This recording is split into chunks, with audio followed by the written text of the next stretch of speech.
아멘. 누군가 우리에게, 여러분 한 사람 한 사람에게 예수님을 믿습니까? 하면은 뭐라 하실 거예요? 아멘 하시겠죠. 그죠? 믿습니다 할 겁니다. 그리고 여러분에게 구원의 확신을 가지고 계십니까? 확신 있으시죠? 있으셔야 됩니다. 그래서 누군가가 물어보는 거예요. 여러분에게 구원의 확신에 증거가 있습니까? 증거. 눈에 보이는 뭔가를 내어놓으라고 할 때 우린 약간 주춤하고 당황합니다. 그때 치고 들어오는 게 이제 이단들이에요. 그때 구원파들은 뭐 몇 날 며칠 몇 시에 구원받았느냐를 막 들이대고, 한 번 구원받았으니까 영원히 구원받는데 뭐 다른 거 상관없다는 이상한 얘기들 막 하고 막 그렇습니다. 막 헷갈리는 거예요. 근데 중요한 거는 증거를 내어놓을 수 없을 때 우리는 당황한다는 거죠. 그 당황하는 사람들에게 그 증거를 가질 수 있는 방법을 설명해 나가는 게 사실은 갈라디아 교회에 찾아온 율법주의자들이었어요. 여러분 예수님 믿으시죠? 믿습니다. 구원 받으신 거 확실하십니까? 확실합니다. 그 확실한 증거가 어디 있습니까? 다 의아해하는 증거. 나한테는 증거가 없는 것 같은데. 그런데 갈라디아 교회에 찾아온 율법주의자들은 다 각자가 증거를 가지고 있다고 얘기를 해요. 보세요. 우리는 이렇게 할례를 했고, 우리 믿음의 조상이었던 아브라함이 했던 그 약속을 쫓아서, 하나님과의 언약을 쫓아서 우리는 할례를 했고, 그리고 모세를 통해서 우리에게 받은 율법을 하나 다 지켜나갑니다. 이게 증거입니다. 그럴 때 갈라디아 교회 성도도 흔들리고 헷갈리고, 여러분들도 그렇지 않아요? 뭐 기왕 예수님 믿는 거 할례도 하고 율법도 지키고 그게 더 확실하고, 더 나아가서는 뭐 중에 하나는 걸리지 않겠나? 혹시라도 예수님 믿는 걸로 부족하면은 이게 좀 도움이 돼서 하나님의 구원을 받지 않겠나? 그런 생각들을 하는 게 조금은 더 합리적이고 똑똑한 사람 같지 않아요? 어차피 마지막에 딱 그때는 딱 하나밖에 없는데, 그때 너 왜 율법 안 지켰어?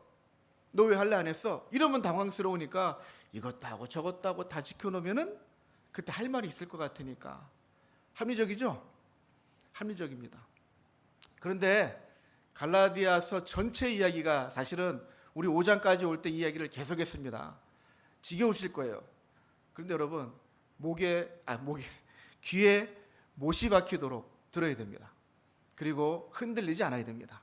여러분에게 언젠가 또 흔들릴 때가 올 겁니다. 그래, 이 기왕이면 이것도 하고.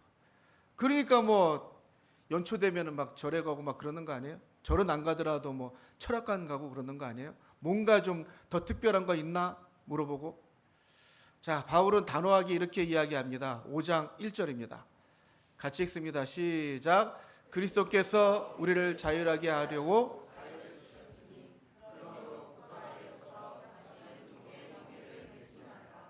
아멘. 사실은 5장 1절에 있는 이 말씀이 갈라디아서 전체의 주제로 여깁니다. 맞습니다. 근데 오늘은 그거보다 조금 더 다른 것에 초점을 맞출 건데, 지금 이 본문에서 1절에서 가장 초점을 맞추고 있는 건 뭡니까? 자유입니다. 여러분, 자유와 방종의 차이는 뭐예요? 자유는 정리된 자유인데, 자유가 정리되지 않으면 방종이 되어지는 거죠. 각자가 김영진 마음대로, 앞에 있으니까 김승의 마음대로, 우리 이주임 집사님 마음대로 다 사는 거예요. 그렇게 신앙생활하는 거예요. 그럼 교회가 정말 좋은 교회가 될까요? 나한테만 좋은 교회가 되겠죠, 그죠? 우리가 그 자유가 정리가 딱 되었을 때 진정한 자유를 모두가 누리는 거예요. 하나님께서 그러셨대요. 바울의 의도는 그렇습니다. 하나님께서 우리에게 자유를 주시려고 자유를 주셨대. 얘기가 그렇게 되잖아요, 그죠? 우리를 자유롭게 하시려고 자유를 주셨대요. 그런데 그 자유를 받아보니까 약간, 우리 다 그래요. 약간 불안해. 뭔가가 딱 맺어져야 뭔가 손에 붙잡히는 게 있어야 되고, 좀 뭔가 나를 이렇게 좀 편안하게 딱 안착시킬 수 있는 그런 부분이 있어야 진정한 자유를 누리는 것 같거든요. 그런데 그 잘못된 사고가 어디로 갈 수 있느냐? 오늘 본문에서는 할례 율법주의자처럼 여겨질 수가 있단 말이죠. 그래서 단호하게 바울은 또 한번 이렇게 얘기합니다. 보라, 나 바울은 너에게 말하노니 너희가 만일 할례를 받으면 그리스도께서 너희에게 아무 유익이 없으리라. 우리 생각에는 이것도 하고 저것도 하면 될 것 같은데, 더 좋을 것 같고 유익할 것 같고 더 확실할 것 같은데, 만약에 거기에 무언가를 첨가하면은 오히려 더, 오늘 4절에 가서는 그렇게 표현합니다. 끊어지고 은혜에서 떨어진 자가 될 것이다. 할례를 하고 율법을 지키려고 하는 자들은, 우리가 이것까지 더하면은 더 튼튼해질 것 같은데 다른 것이 첨가되는 순간 빠져나가는 게 있어요. 예수님의 은혜가 떨어집니다. 항상 은혜에는, 우리 개혁주의 교회에서 가장 은혜에 붙이는 첫 번째 단어는 뭐냐면은 오직 은혜입니다. 오직 은혜로만 구원을 받기 때문에. 근데 여기에 무언가를 더 첨가하는 순간 우리가 더 단단해질 것 같지만 뭐가 흔들리냐면은 오직이란 단어가 흔들립니다. 주님과의 나의 관계에서 다른 게 첨가되면서 주님과의 나의 관계에 다른 것이 첨가되는 거죠. 거기에 우리의 율법을 지키고 무언가 해 나가는 것, 행동을 해 나갔던 것, 그런 것들이 모였을 때 더 단단하다고 생각하는 거죠. 제가 말씀 묵상하면서 복음서에 있는, 성경에 있는 스토리가 하나 생각이 났어요. 뭐냐면은, 여러분, 저는 좀 의아했는데 여러분이 어떻게 받았는지 모르겠어요. 어느 날 예수님이 한 마을에 와서 말씀을 막 전합니다. 그리고 사람들이 엄청나게 모였어요. 그 가운데 어떤 사람들이 오냐 하면은, 친구가 중풍병에 걸린 사람이 4명이 중풍병 걸린 친구를 들것에 누이고, 그리고 그 들것을 들고 예수님을 만나러 옵니다. 만나러 왔는데 사람들이 너무 많은 거예요. 너무 많아서 어떻게 할까 고민하다가 지붕을 뜯어가지고 내립니다. 누가 제일 놀랐을까요? 집주인이 제일 놀랐을 거예요. 내 집을, 자기 집도 아닌데 지붕을 뜯고 들것을 들어 내릴 때 사람들이 깜짝 놀랐는데, 근데 예수님께서 하신 말씀은 여러분 잘 알고 있는 것처럼 뭐라고 하셨어요? 자, 오늘은 사실은 이 이야기는 마가복음 2장에 있는 말씀이에요. 그리고 누가복음에 있는데 저는 마태복음에 있는 말씀 보려고 합니다. 마태복음 9장 2절입니다. 9장 2절에 이렇게 얘기합니다. 시작. 침상에 누운 중풍병자를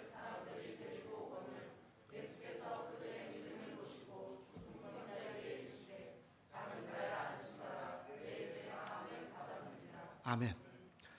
마태복음, 마가복음, 누가복음 전체의 스토리에 이 이야기가 있고, 그리고 똑같이 예수님 말씀하세요. 중풍병자에게 이르시되 작은 자야 안심하라, 내 죄 사함을 받았느니라. 여러분, 중풍병 걸린 사람이 예수님께 왔을 때 뭐하러 왔을까요? 여러분 생각해 보세요. 뭐하러 왔을까요? 병 고치려고 왔죠. 원하는 답은 뭐였어요? 네 병이 나았노라. 근데 예수님은 거기서 네 죄 사함을 받았노라. 무엇 때문에? 내 믿음을 보시고 네 죄 사함을 받았노라. 사실은 이거 신학적으로는 굉장히 핫한 이슈입니다. 이거는, 아니, 병 고치러 온 사람에게 예수님 왜 굳이 죄 사함을 얘기하셨을까? 마태, 마가, 누가 셋이 다 똑같아요. 그 사람의 병 고침을 나중에 다시 얘기하십니다. 그 사람의 병을 고치십니다. 그런데 병 고치시기 그 전에 가장 먼저 얘기하는 게 내 죄 사함을 받았노라예요. 무엇 때문에? 믿음 때문에. 마태복음과 마가복음과 누가 다른 이유는 저는 이렇게 생각을 해요. 여러분, 마가와 누가복음에서는 그 문 앞에 들어올 때 사람들이 너무 많아서 지붕을 뜯었다는 얘기가 있거든요. 우리는 가끔 그렇게 생각해요. 저 사람이 지붕을 뜯고 내리면서 그 절실한 믿음을 예수님께서 보시고 그 믿음을 보시고라고 얘기한다고. 그런데 제가 여러분 초점 맞추고 싶은 건 이거예요. 마태복음에서는 딱 이겁니다. 침상에 누운 중풍병자를 사람들이 데리고 오거늘, 이 한 구절에 그 집 앞에 와서 지붕을 뜯었다는 얘기가 다 담겨져 있는 거예요. 지붕을 뜯었다는 얘기가 없다는 얘기죠. 왜 마태복음에서는 지붕 뜯었다는 얘기가 없는데도 불구하고 주님은 똑같이 그 믿음을 보시고 라고 얘기하고 있는가? 전 여러분과 이렇게 말씀을 같이 가려고 합니다. 지붕을 뜯었기 때문에 믿음이 좋은 게 아니에요. 사람을 해치고 나왔기 때문에 믿음이 좋은 게 아니에요. 그 믿음은 어디서부터 시작됐느냐? 이미 그 들것에 이 친구를 싣고 출발할 때부터. 지붕을 뜯었기 때문이 아니에요. 제가 의도는 이겁니다. 다 지붕을 뜯어야 진짜 절실한 믿음을 보인 것처럼 생각한단 말이죠. 율법을 꼭 지키고 하나하나 다 지키고 헌금도 많이 하고 이래야 우리의 믿음이 드러난다고 생각한단 말이죠. 아니란 말이에요. 그것이 드러났기 때문에 믿음이 드러난 게 아니라 그 믿음은 이미 우리 마음속에 시작할 때부터, 그것이 시작할 때부터 이미 시작되었고, 주님은 그냥 병 고침만 얘기하셔도 되는데 저는 이렇게 받아들이고 싶은 거예요. 갈라디아서의 5장에, 아니 갈라디아서 전체에 있는 믿음으로 말미암아 의롭게 된다는 것을 보여주시기 위해서 예수님은 중풍병 걸린 사람의 병을 고치기 전에 그 믿음을 보시고 그를 죄 없다 하시고 의롭게 하심을 보여주시는 거예요. 근데 그때는 저도 그래요. 마태복음 볼 때 아니 예수님 왜 굳이 거기서 그냥 중풍병 고쳐주시면 되지. 그러면은 예수님이 별 어려움 당할 일도 없어요. 사실은 이것 때문에 더 큰 난리가 납니다. 그 주변에 있던 바리새인들, 서기관들이 아니 당신이 뭔데 죄 사함을 얘기할 수 있느냐? 그건 하나님만 하실 수 있는 건데 이렇게 얘기가 된단 말이에요. 더 사건이 커지는데 그거 안 하셔도 돼요. 근데 안 하셔도 되는데 왜 하셨을까요? 꼭 해야 되는 중요한 거니까. 이 갈라디아서 전체에 아우르고 있는 이 믿음으로 말미암아 의롭게 된다는 사실을 여기서부터 증거하고 있네요. 마태복음, 마가복음, 누가복음 전체에서 주님은 무언가를 해놓은 사람을 찾는 게 아니라는 걸 요 마태복음의 이 이야기의 요 스토리의 끝은 어디로 이어지냐면요, 예수님께서 굳이 세리 죄 있는 사람들과 식사를 하니까 그 예수님을 막 비난한단 말이에요. 그때 9장 13절입니다. 같이 한번 다시 한번 읽어볼까요? 시작. 너희는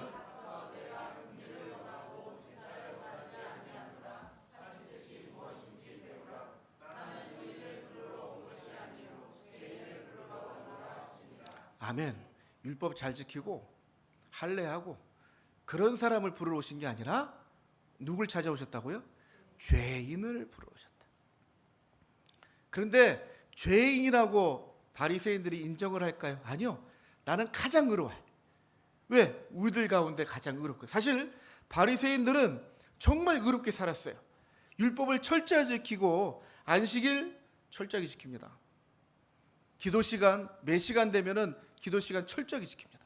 가장 의로운 사람인데 가장 우리들 가운데 의롭기 때문에 자기 일을 인식하지 못하는 거죠. 나는 의로운 사람이야. 죄인이에요? 아닙니다. 주님은 그런 사람을 찾으러 오지 않았단 말이에요. 왜 예수님을 믿고 구원을 받는데 왜 할례가 율법주의가 들어가냐면은 그거는 누가 하는 거예요? 내가 하는 거거든요. 내가 해서 나를 만들어서 거기에 부합된 사람들을 만들고 싶은 그 욕심이 오히려 주님과의 나의 관계, 이거 죄인을 부르러 오셨는데 나는 죄인 아니에요 라고 하고 있는 거란 말이죠. 그래서 그들은 계속 그렇게 방치되어져 있는 거예요. 이 설명을 하면서 제가 책에서 하나 참고를 하는데 이런 얘기를 하더라고요. 율법주의자들을 향해서 은유적인 표현이에요. 은혜를 저버리고 율법으로 구원을 받으려고 하는 이 행동은 이렇게 표현합니다. 바닷물에 빠졌는데 근데 누군가가 도와주기 위해서 구명조끼를 던져주고 튜브를 줬는데 나는 그런 거 필요 없어. 내 힘으로 내가 헤엄쳐서 나올 수 있어. 그리고 허우적거리다가 그냥 가라앉아 버리는 그 상황을 얘기하는데 제가 이 책을 읽으면서 제 옛날의 생각이 났어요. 제가 사실은 초등학교 때 우리 학교에 수영장이 있어가지고 수영부를 들어 수영을 배웠어요. 그러니까 수영을 좀 할 줄 알기 시작하니까 수영 코치 선생님이 그렇게 얘기하더라고요.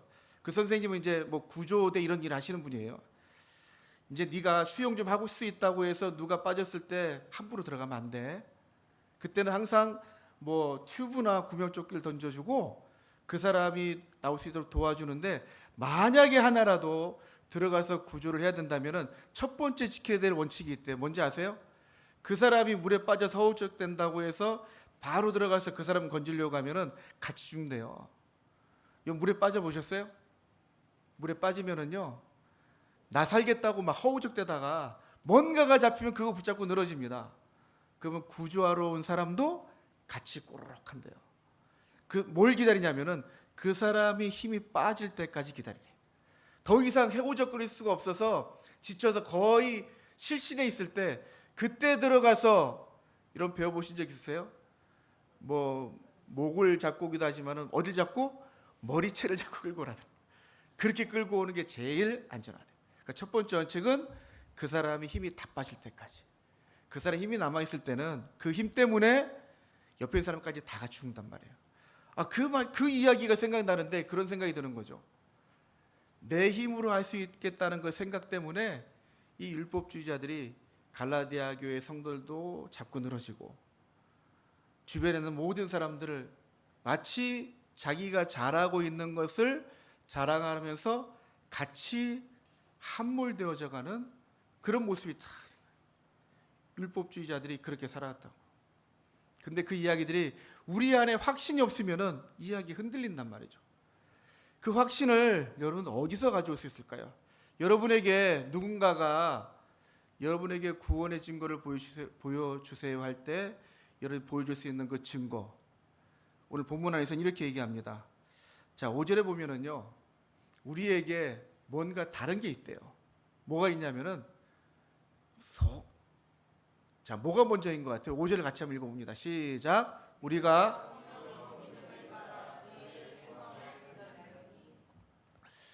이 중에 가장 먼저 시작되어야 되는 건 뭘까요? 여러분 그냥 보시기에 뭐가 먼저 시작돼야 돼요? 소망이 먼저 시작되나요? 의가 먼저 시작되나요? 아니면 뭐가 먼저 시작되죠? 성령으로가 먼저 시작되죠. 우리가 하는 게 아닙니다. 우리의 힘으로 할 수 있는 게 아니에요. 우리가 마음대로 성령님을 끌어들일 수 있어요? 아니에요. 성령님은 일방적으로 하나님이 주시는 거예요. 우리에게 무언가를 갖고자 하는 이야기도 소망이라고 얘기하지 않아요? 소망. 여러분 오늘 본문에 소망을 기다리노니 하는데, 여러분 소망은 눈에 보이는 거예요? 소망은 증거가 아닙니다. 오늘 본문 안에서는 물론 우리 안에 있는 소망이 증거될 수 있어요. 이거는 나 혼자만의 것이지 내가 보여줄 수 있는 소망은 아니란 말이죠. 근데 여러분 여기서 말하는 이 소망은, 이 소망의 이야기가 여러분 생각하는 소망하고 좀 달라요. 여러분 소망을 얘기할 때 우리는 그래요. 제가 간단하게 설명을 드리자면은, 제가 아까 얘기했던 것처럼 9일날 오기 전에 중간에 비가 오고 그리고 날씨가 약간 흐리고 그러면 참 좋겠다, 그죠? 이걸 소망이라 할 수 있을까요? 없을까요? 있죠. 소망이라 할 수 있잖아요. 바라는 거니까. 그런데 여기서 말하는 이 소망은 엘피다라고 하는 소망은 제가 아주 직접적으로 이렇게 설명을 할게요. 이 생각이 났어요. 저희 돌아가신 어머니가 아시는 분 아시죠? 일본에 오래 계셨거든요. 일본에서 이제 들어오실 때 제가 이제 공항에 마중을 나가요. 마중을 나가서 어머니 나오는 거 기다리는데, 지금도 그렇지만 비행기가 자주 연착이 됩니다. 그죠? 시간이 막 30분도 막 딜레이 되고 막 이래요. 그러면은 제가 앉아서 기다리면서 어머니가 왔으면 좋겠다 하고 기다릴까요? 맞아요? 시간은 좀 늦어지고 있지만 왔으면 좋겠어 하고 기다릴까요? 그건 소망이 아니에요. 여기서 말하는 소망은 확실히 도착합니다. 확실히 도착하는데 그걸 그 시간을 기다리고 있는 거예요. 표현이 좀 어색한가요? 여기서 말하는 소망은 잠깐 우리가 이랬으면 좋겠어를 바라고 있는 게 아니에요. 확실히 이것이 이렇게 될 것이라는 걸 알고 바라보는 것. 엘피다라는 이 소망은 됐으면 좋겠다가 아니라 이미 이루어진 거예요. 근데 그것이 앞에 내 눈에 아직 드러나지 않은 거. 이 소망은 확실한 소망이에요. 근데 이 소망이 무엇을 바라보느냐? 의를 바라본대요. 의를. 제가 이제 아까 설명했던 마태복음 9장에 그리고 누가복음, 마가복음 2장에 말하고 있는 이 중풍병자 걸린 사람이 친구들과 함께 예수님 앞에 올 때까지 막 가요. 그때 이 사람에게는 막 꿈에 부풀었겠죠. 확신이 있다면은 예수님만 만나면은 내가 병원 고침을 받을 거야.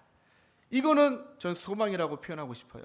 그럼 의는 뭘까요? 의는 주님을 딱 만났을 때, 만나고 내 죄 사함을 받았노라 말씀하시고 거기서 끝나는 게 아니라, 그리고 예수님 말씀하시니까 들것에서 일어나서 걷고 들것을 들고 집으로 간단 말이에요.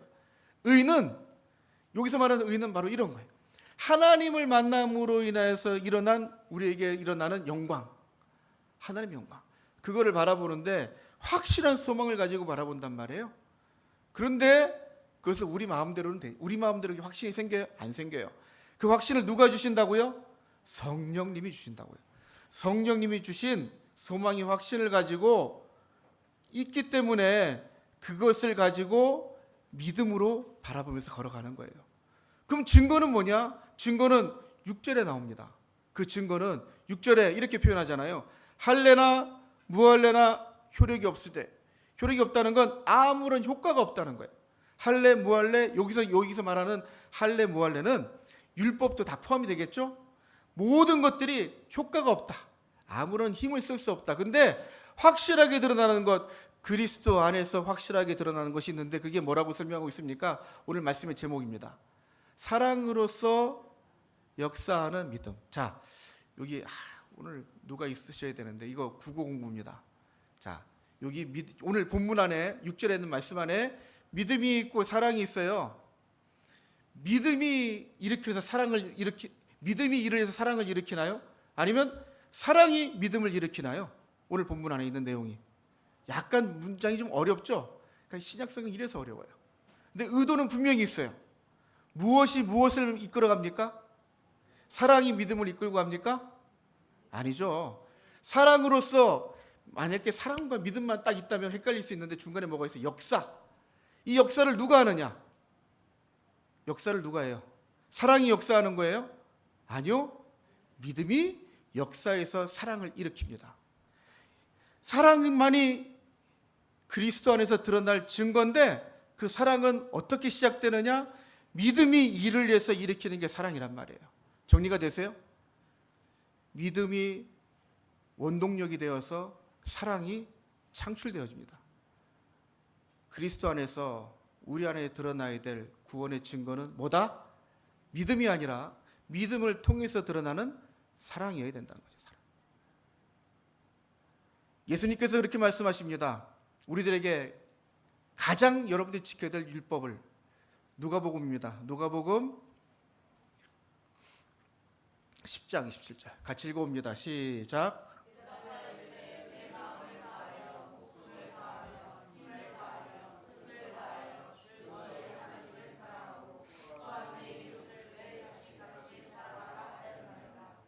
아멘.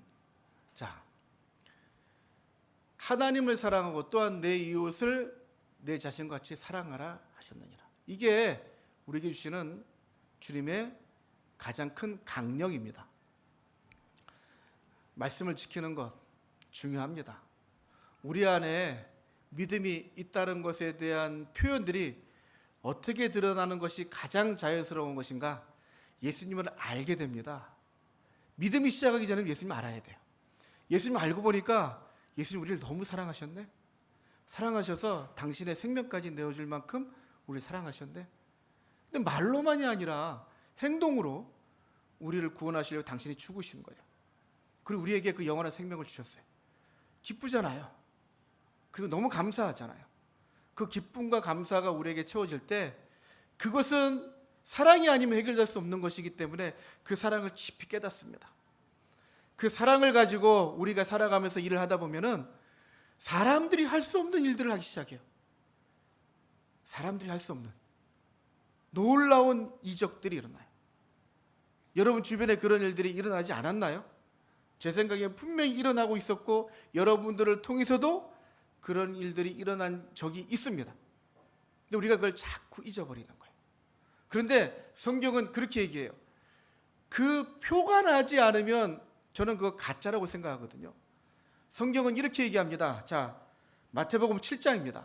마태복음 7장 18절에 같이 읽어볼까요? 시작. 좋은 나무가 못된 나무가 아름다운 열매를 맺을 수 없느니라. 아름다운 열매를 맺지 아니하는 나무마다 찍혀 불에 던져지느니라. 이러므로 그들의 열매로 그들을 알리라. 너더러 주여 주여 하는 자마다 다 천국에 들어갈 것이 아니요 다만 하늘에 계신 내 아버지의 뜻대로 행하는 자라야 들어가리라. 아멘. 자, 두 가지입니다. 하나는 그 나무의 열매입니다. 그 나무의 열매는요, 그 열매를 가지고 나무를 한대요. 우리가 주님께 붙어 있는 사람들이라면은 주님을 닮은 열매가 나와야죠. 만약에 우리가 악하고 천하고 마귀와 사탄에 묻혀 있으면은 우리에게서 분명히 그러한 열매가 나와야 되는 게 맞아요. 근데 만약에 우리가 예수님에 속한 사람이라면 우리에게는 분명히 예수님의 표가 나는 열매가 맺어져야 되는 거 아니에요, 그죠? 우리가 말로만 주여 주여 부르는 게 여러분 구원받는 게 아니라고 말씀하시잖아요. 하나님께서 하시는 말씀대로 살아내야 된다는 얘기잖아요, 그죠? 말씀대로 살아내야 된다는 얘기는 율법을 하나하나 다 지켜라 할렐루야가 아니라 여러분에게서 드러나는 그 행동이 바로 우리가 구원을 받은 증거가 된다는 얘기입니다. 자, 여러분에게 구원받은 증거가 있습니까? 물어봤을 때 우리가 대답할 수 있는 건 이겁니다. 내 삶을 보세요. 맞아요? 여러분 삶을 보니까 구원의 증거가 있어요? 지금 생뚱맞은 얘기입니까? 여러분이 구원의 증거가 되어야 된다고요. 여러분에게서 나오는 그 사랑의 스토리가, 사랑의 열매가 어디 영화나 간증에서 들리는 어느 선교사님이 어디 가서 죽도록 충성해서 영혼이 구원받는 걸 보고 야, 그 사람은 진짜 예수님 믿는 거야. 맞아요, 틀려요? 맞아요, 틀려요?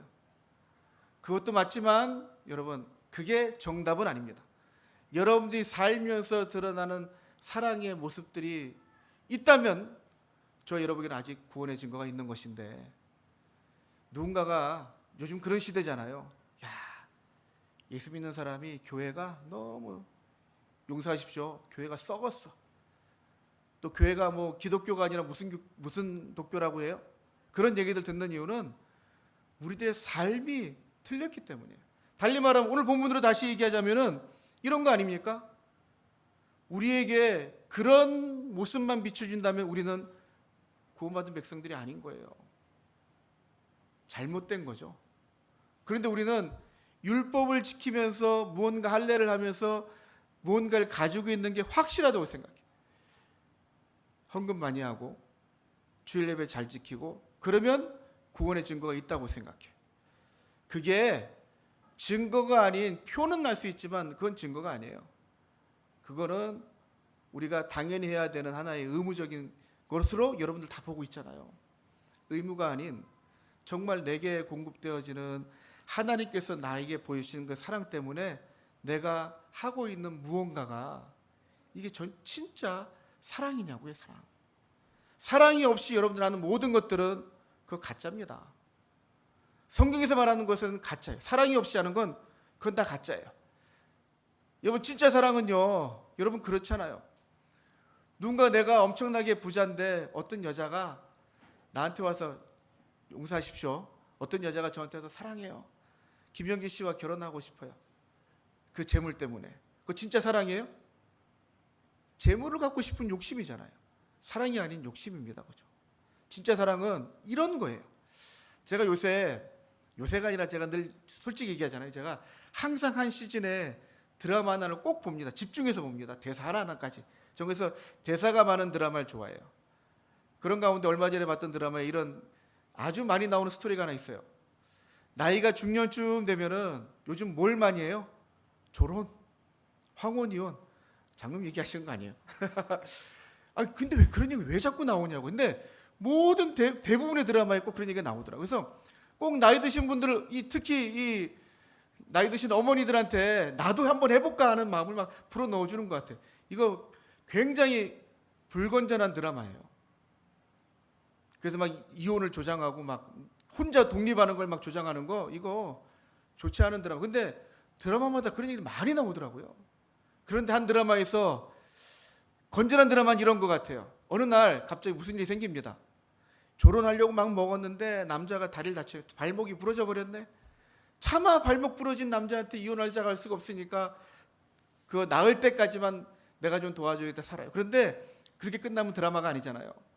그런 가운데 눈에 다시 불꽃이 튀고 마음이 감동이 되고 뭔가 조금씩 변화되면서 달라집니다. 그런데 달라지는데 그 남자가 뭐 갑자기 뭐 성성원으로 뭐 현빈으로 바뀝니까? 아니에요. 똑같이 주름 있고 성깔 있는 눈빛인데 뭔가 좀 달라져요. 자기 아내가 해주는 무언가 하나에 감동을 받고 또 그런 마음 때문에 눈빛이 좀 달라지고 말투가 좀 달라지고 손을 잡고 하면서 달라진 거는요 하나도 없어요. 눈, 얼굴, 뭐 콧매 다 똑같습니다. 그런데 달라진 건 그 안에 공간 안에 제가 보기에는 그 안에 공기가 달라진 거예요. 그 안에서 같이 있으면서, 그러면서 다시 건전한 드라마는 그런 거예요. 그 사랑 때문에 다시 회복되어집니다. 회복되어지는데 대단한 사건이 아니에요. 그냥 물 한 컵 건네주다가 죽 한 그릇 떠주다가 고마워 말 한마디에 마음이 녹아버리고 같이 화합이 딱 되는 거예요. 좀 드라마틱하지만 그런 작은 아주 사소한 것 때문에 우리의 사랑은 다시 회복되어집니다. 또 하나, 제가 옛날에 봤던 만화인데, 애니메이션인데, 여러분 슈렉 아세요? 슈렉? 저는 이 슈렉은 애니메이션 역사에 큰 획을 그었어요. 그 당시 한참 월트 디즈니가 막 판을 칠 때에 드림웍스라고 하는 이 회사가 상상도 못했던 만화를 가지고 나온 거예요. 오늘 또 은혜 받으셔서 슈렉만 보지 마시고, 슈렉은 중요한 게 그 안에 있는 내용 때문에 그러는데, 아주 못생긴 괴물 같은 이 주인공이 늘 항상 이쁘고 아름답고 멋진 왕자가 주인공이었는데 못생긴 괴물이 주인공이 슈렉이에요. 그죠? 근데 한 여자를 만납니다. 그 여자가 피오나라고 하는 공주인데, 이 공주가 저주를 받아서 낮에는 아주 날씬하고 이쁜 공주인데 딱 달이 뜨는 순간 똑같이 슈렉과 같은 괴물로 바뀌는 거예요. 그걸 숨기고 하다가 나중에 알게 됐는데, 그 저주를 푸는 방법은 제 기억으로는 뭐 사랑하는 남자와 뭐 결혼을 하거나 뭐 뽀뽀를 하거나 그럼 저주가 풀리는 거예요. 여러분 그 영화 기억하세요? 보셨어요? 안 보셨어요? 저만 세속적인 목사가 돼버렸네. 슈렉, 오늘 또 슈렉 다 보시는 거 아니에요? 마지막에 결론 이겁니다. 우리들이 상상하는 결론은 그 공주가 저주에 풀려가지고 이쁜 여자가 돼가지고 그 순간 이 남자 괴물도 슈렉도 멋진 왕자로 바뀌어가지고 해피엔딩 딱 끝나는 거. 이때까지의 만화의 스토리는 다 그랬어요. 그런데 그 공주가 막 하늘로 올라가서 막 어찌 돼가지고 딱 내려졌는데 이쁘고 날씬한 공주가 아니라 뚱뚱하고 그 슈렉과 똑같은 괴물 여자로 뚝 떨어져 있는 거예요. 우리가 상상했던 게 완전히 끝나버렸어요. 그런데 진짜 사랑은 거기서부터 시작돼요. 이 슈렉과 진짜 그 불꽃 같은 눈길이 띄고 그 슈렉과 이 공주가 키스하면서, 그리고 뭐 해피엔딩으로 끝납니다. 상상 밖의 이 결과가 저한테 사실은 그때 충격이었어요. 야, 무슨 결론 이렇게 내리지? 그런데 진짜 사랑은요, 이쁘고 아름다워서가 아니라 그 안에서 솟아나는 그 사랑. 저는 이걸 오늘 이 본문의 사랑으로 가져오면은, 사랑은요, 우리에게서 나오는 사랑은 그 원동력이 어디에서 나와야 되냐면요, 오늘 말씀 그대로 믿음에서 원동력이 일어나서 사랑이 나와야 돼요. 그런데 우리가 사랑으로 잘하고 있는 것 같은데 가끔은 이 사랑의 게이지가 떨어집니다. 사랑이 막 시험이 들기도 하고 약해지기도 하고 힘들어지기도 하고, 내가 정말 이거 꼭 해야 되나 싶기도 하고, 그때 우리는 내게 사랑이 부족해, 사랑을 채워야 돼. 우리의 반응은 당연히 그래요. 그런데 오늘 말씀을 비춰본다면 우리 안에 사랑이 약간 바닥에 나고 있는 이유는 뭐 때문이다? 믿음이 떨어지고 있기 때문이다. 교회에서 정말 헌신을 많이 하시는 분들이 많이 있습니다. 그리고 그건 살짝 사람들의 성향마다 다른 거예요. 많이 하고 있는 분도 계시지만 적게 하지만 최선을 다하고 있는 분도 계세요. 많고 작음의 문제가 아닙니다. 최선을 다하고 있다는 것에 대한 문제입니다. 그런데 어느 날 이 작건 크든 이걸 하고 있는데 어느 날 이걸 하는 기쁨이 사라져 버렸어요. 누구 때문에 막 시험이 들어요. 목사님 말씀 때문에 시험 들고, 누구 하는 말도 때문에 시험이 드는데, 그 시험에 드는 이유는 근본적으로는 뭐 때문이냐? 내가 사랑을 공급받고 있었는데 사랑이 끊어진 거예요. 주님의 사랑을 내가 받고 있었는데 그 사랑의 공급이 끊어지니까 흔들리는 거예요. 그러다 보니까 나한테서 나오는 사랑도 바닥에서 팍팍 긁어내니까 얼마나 힘들겠어요. 물이 막 철렁철렁 넘칠 때 퍼주는 건 쉬운데, 나중에 여러분 물을 퍼 나르다가 가장 힘들 때 언제예요? 물이 바닥에 찰랑찰랑 했을 때. 아무리 박박 긁어도 물은 퍼지지 않는단 말이죠. 아주 찰랑찰랑 꽉 차야 퍼내기 좋거든요. 그런데 이미 내 안에 바닥이 나버렸단 말이에요. 자, 여러분, 내 안에 이 사랑을 채우는 방법은 뭘까요? 내가 막 떼부자가 되고 사업이 성공하면은 이게 막 꽉 채워질까요? 여러분, 그걸로 채워질 것 같았으면은요, 우리가 오늘 말씀을, 주님을 바라보지 않아도 돼요. 세상에서 성공하면 할 수 있잖아요. 돈으로 채워지는데. 그런데 이 채워짐은 우리를 통하여서 채워질 게 아니에요. 성령으로서 채워질 거예요. 주님의 주시는, 우리에게 주시는 그 사랑. 근데 여러분, 곰곰이 한번 생각해 보세요. 주님의 사랑이 바닥이 났을까요? 주님께서 우리에게 주는 사랑이 이제 다 고갈돼 가지고 막 너무 없기 때문에 우리가 지금 못 느끼는 걸까요? 저는 절대 아니라고 생각해요. 주님의 사랑은 그때도 지금도 여전히 똑같아요. 똑같은데 내가 주님을 바라보는 이 사이에, 이 간격에 다른 것들이 들어갔단 말이에요. 오늘 이 갈라디아의 교회는 다른 이야기들이, 그들을 미혹하는 것들이 들어와서 틈으로 들어옵니다. 우리들에게는 지금 그런 걸로 들어오지 않아요. 지금 우리들에게는 이 세상에 여러분들이 생각했던 것과 맞지 않은 나. 왜 나만? 주님은 약간 사이드하게 보고 지금 보는 건 세상을 보고 있기 때문에 주님이 부어주시는 게 내가 느끼지 않은 거예요. 지금 우리가 해야 될 일은 여기서 내게서 사랑을 더 박박 긁어낼 일이 아니라 우리의 시선을 주님을 향하여 돌려야 돼요. 다시 주님을 향해 돌려야 돼요. 왜 주님, 왜 여기 안 오세요? 왜 안 해주세요가 아니라 우리가 주님을 바라봐야 된단 말이죠. 주님과 나의 관계가 소홀한데 내 안에 은혜가 많을 수가 없잖아요. 내 안에 사랑이 많을 수가 없잖아요. 모르겠어요. 재물이 많아지거나 시간이 많아질 수는 있겠어요. 그러나 우리 안에 채워질 은혜가 만약에 재물로 채워지고 여러분들이 가지고 있는 욕심으로 채울 수 있다면은, 먹으면은 뭐 세상의 부자들은 다 행복하고 다 끝났게요. 아니요. 그들은 내면적으로 더 핍절합니다. 우리는 그냥 육신만 있는 존재들이 아니라 영의 존재라고 하죠. 영이 있는데 눈에 보이는 육신들로만 채워질 수 있는 게 아니란 말이죠. 우리 안에 채워짐은 우리가 뭘 열심히 해서 채워지는 게 아니라 순수하게 주님께서 우리에게 공급되어져야 되는 거예요. 그래서 기쁘고 감사하고 어쩔 줄 모를 만큼 기쁘고. 여러분, 그런 기억 한 번쯤 있지 않아요? 주님과의 딱 이 대면이 진짜 일어났을 때 어쩔 줄 모르는 기쁨이 있고, 그 기쁨이 누군가에게는 막 통곡의 눈물로도 나타나지만 헤아릴 수 없는 기쁨으로 막 채워져서, 그럴 때 누군가에게 뭔가를 할 때 너무 기쁘기 때문에 즐겁고 행복하게 막 해냈는데 어느 날 그 기쁨이 사라져 버렸어요. 그거는 그 사람이 잘못된 게 아니에요. 근본적으로는 내가 잘못된 거예요. 받는 사람이 잘못됐어요? 아니에요. 받는 사람이 입이 받으려고 준비되는 사람들이에요.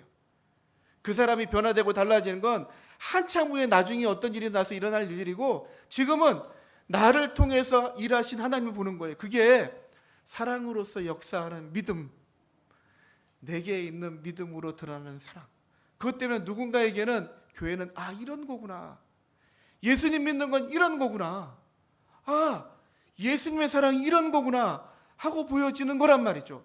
우리 주변에도 그런 분들이 몇몇 있습니다. 시간 많이 돼서 누구 거론하기는 좀 그렇지만 기억나는 사람 있지 않아요? 야, 이 사람은 진짜 예수 믿는 표가 나네. 막 열매가 나고. 나는 뭐지? 그 사람을 볼 게 아니라 누굴 봐야 돼요? 주님을 바라봐요. 주님께서 나에게 주신 사랑이 나에게 얼마나 있는가를 보고 그것을 계속 열매 맺을 수 있도록 잘 키워나가는 거예요. 없는 걸 여러분 너무 긁어내려고 하지 마세요. 그러면 힘만 들고, 그리고 나중에 진짜 시험 듭니다. 그럴 때는 다른 데를 보는 게 아니라 주님을 바라보는 거예요. 주님만 바라보는 거예요. 애초에 우리가 할 수 있다면 주님이 이 땅에 오시지 않았어요. 우리가 정말 의로운 사람이 되어서 선하고 아름다운 일들을 할 수 있다면 주님이 이 땅에 오시지 않았어요. 주님이 이 땅에 오신 이유는 우리가 할 수 없기 때문에 오셨고, 우리에게 그 사랑을 보여주시는 거예요. 그리고 용사시구들이, 주님이 이렇게 얘기하신단 말이죠. 너희들도 나처럼. 그게 바울의 이야기예요. 여러분들 나처럼. 근데 바울은 누구처럼? 예수님처럼. 그 땅에 심겨진 나무에게서, 사과나무에서 사과가 나고 포도나무에서 포도가 나는 것처럼 우리가 예수님께 딱 붙어 있을 때 우리에게서 예수님 같은 열매가 다 있어 드러나. 바울의 아름다운 열매들이 뭐 디모데 막 이런 사람들이 있고 그 열매들이 맺혀서 우리가 누군가에게는 사랑의 열매예요. 근데 여러분들에게 나오는 열매는 어떤 열매예요? 선하고 좋고 아름다운 열매예요? 아니면 보기 흉한 아름답지 못한 열매예요? 여러분들의 말, 여러분들의 눈빛, 여러분들의 행동, 그게 정말 예수님의 사랑이 나오는 것 같아요? 그게 아니라면 누군가 여러분에게, 저와 여러분에게 예수 믿는 증거가 있습니까? 할 때 진짜 부끄러워해야 돼. 나에게 없음을 부끄러워해야 돼. 율법을 지키고 할례를 행하려고 문제되는 게 아니라 내 안에 사랑이 없구나. 그건 주님과의 나의 관계가 굉장히 소홀해진 거예요. 누군가 여러분에게 예수님 믿는 증거가 있습니까? 그때 나를 보세요. 내가 하는 행동을 보세요. 내 안에 예수님 사랑이 있잖아요. 이게 바로 내가 구원받은 증거예요. 이게 여러분 정답입니다. 여러분에게 정답이 있습니까? 정답이 없다면 어떻게 해야 된다고요? 자, 오늘 찬송가입니다. 찬송가, 오늘 주보가 좀 틀리게 됐는데 찬송가입니다. 같이 우리 찬양 드립시다.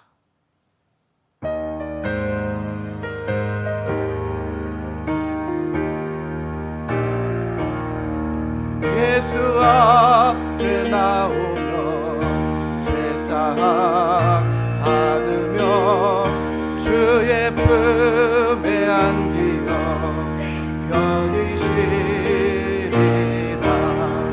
우리 주만 믿으며 모두 구원 얻으며 영생 복락 면류관 확실히 받겠네. 예수 앞에 나와서 은총을 받으며 마음의 기쁨 넘치며 감사하리라. 우리 주만 믿으며 모두 구원 얻으며 영생 복락 면류관 확실히 받겠네.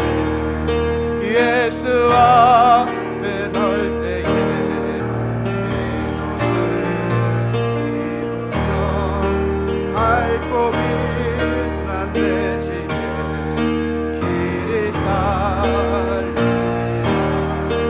우리 주만 믿으며 모두 구원 얻으며 영생 복락 면류관.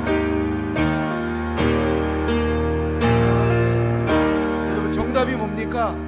예수 앞에 나오면 우리의 걸음이 주일 예배에 이 자리에 나오는 마음이 그냥 시간에 맞추어서 나왔다면 그건 틀린 겁니다. 주님 앞에 나오는 심령으로 나올 때, 회개의 기도를 하고 전심으로 찬양을 드릴 때 주님은 이미 이 자리에 오셨고 우리의 마음을 만지시고 우리의 부족한 부분까지도 다 아시고 죄인을 부르러 오신 그 예수님이 우리에게 진심으로 전심으로 가까이 나오는 자들에게 은혜를 주려고 이미 작정을 하시고 이 땅에 주님 오셔서 죽으심과 부활하심으로 그 길을 여셨습니다. 내게 진짜 사랑이 부족하고 은혜가 부족하고 믿음이 부족합니까? 그건 내가 가질 수 있는 문제가 아닙니다. 성령님이 주셔야 되는 겁니다. 주님, 나에게 사랑을 주시고 믿음을 주시고 은혜를 주셔서 내게도 흔들리지 않는 그 소망을 가지고 주님의 의까지 나갈 수 있는, 그리고 그 믿음으로 내게서도 사랑의 아름다운 열매들이 맺혀지는 일들이 일어나게 하여 주시옵소서. 그 증거를 가지고 기뻐하며 감사하며 주님께 영광 올려드리며 또 내가 아는 사람들에게 내 안에 있는 구원의 확신을 보여주며 살아가는 믿음의 사람이 되게 하여 주시옵소서. 우리 다 같이 한번 주여 부르며 함께 기도하며 나갑니다.